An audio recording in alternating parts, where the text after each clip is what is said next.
And now I'd like to spot Jamie Bothwell, and we can begin that segment. Pat? Uh, if I start talking, I guess I'm up, huh? Yep, there All you go. right. Well, okay, so let's see. First of all, here's a little highlight that I found. I came across somebody emailed me this today. Come on. Oh, got to click share. I just thought that this would be interesting, and it's an interesting sort of um, people might want to see this, and it's a plug for our convention. This is a brief video of our one of our convention cars getting printed. So here you go. So it picks up some ink, comes along, dab, dab, goes back, picks up some more ink, comes along, dab, dab, and a third time. Hi guys, I'm sorry. Oops. And that's a little highlight for our annual convention, which is coming up later in August in Norwich, Connecticut. Again, check the website if you're interested. Okay, so the other thing I wanted to show you tonight, let me just say here, view slideshow. Okay, there we go. Let's see, I'm gonna just get rid of all you guys. Okay, so tonight we're gonna take a visit to my friend Simone Perron. All right. Tom did an adequate job of trying to pronounce his name. I know it looks like Simon Parent, but he's French, so he says Simone Perron.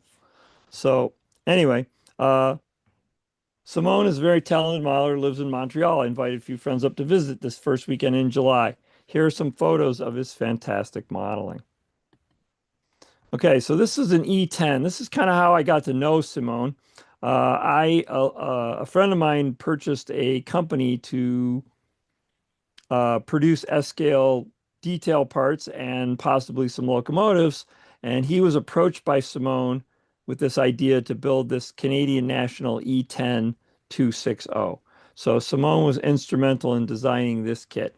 And this is one that he built, of course, for himself. And then there's a better picture. So you can see that's all brass, beautiful locomotive. Gorgeous. Here is an H6 Class 460. Again, it was offered as a kit, but Simone designed the kit and made quite a few of the parts. Simone has since purchased that company from my friend, and he now runs it as what he calls Miniatures of the North, along with some other products that I'll show you. Okay, so here's a 210-2 that Simone scratch built. This was offered as a kit also. I mean, there are a few of them floating around as kits, but Simone's got two or three of them, and they are really nice.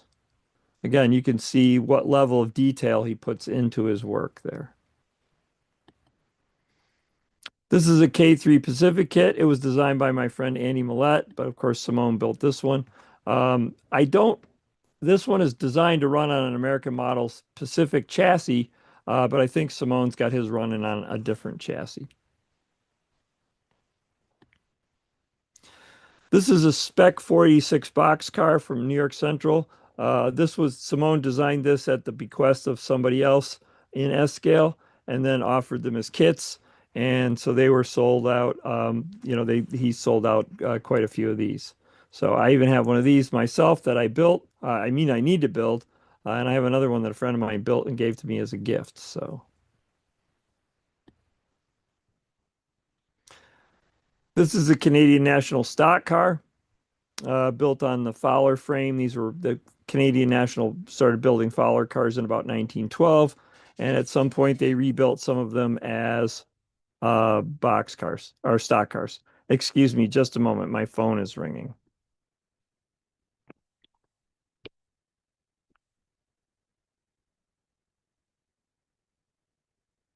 I have to call you back. Goodbye.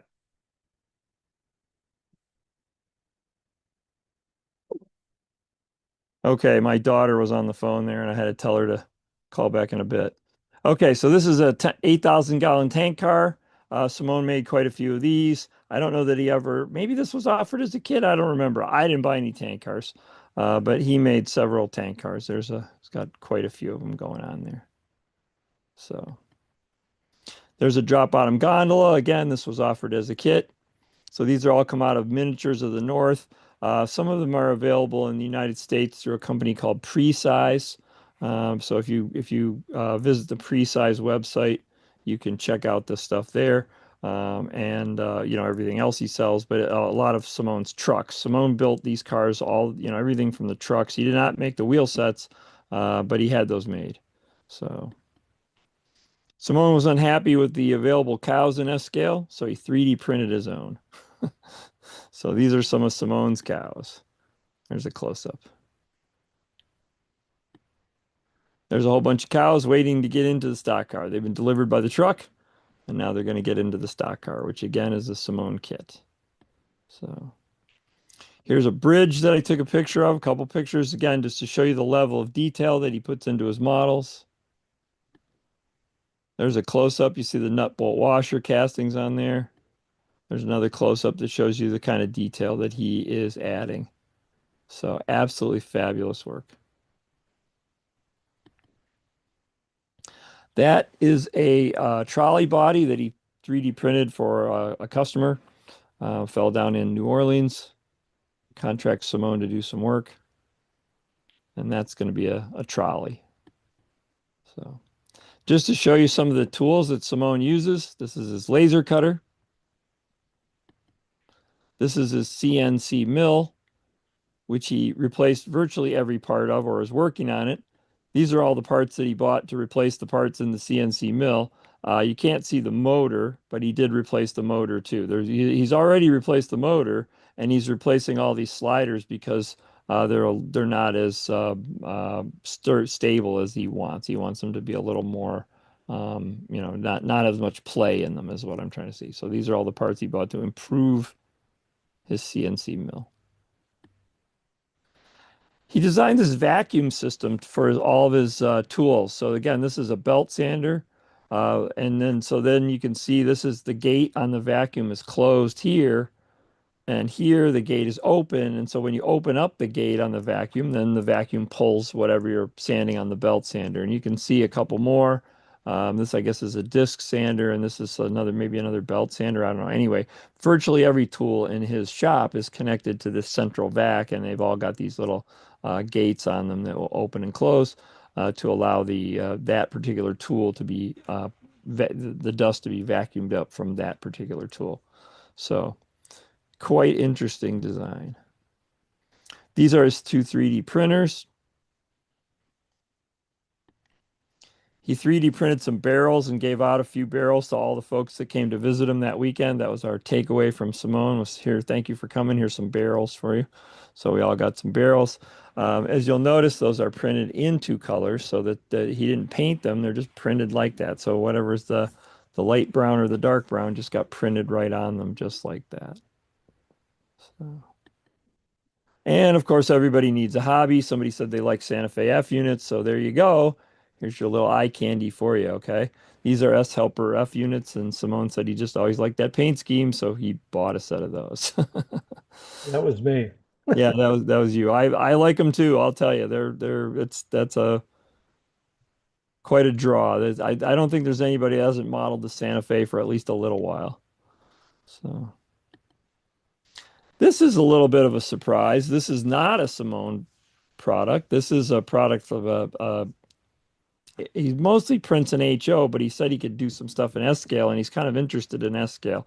And for the life of me, I forget the name of his company, but he's a Canadian fellow, and this is a Canadian Pacific box car, and he's got several cars that he's talking about printing up in S-scale. So of course, anytime S-scalers can get a new product, we get excited. So some of us are pretty excited about this one. So anyway. See where we're at. Thank you. I guess that's the end. I'll tell you a little Simone story. Let's see, let's do this. Stop the share.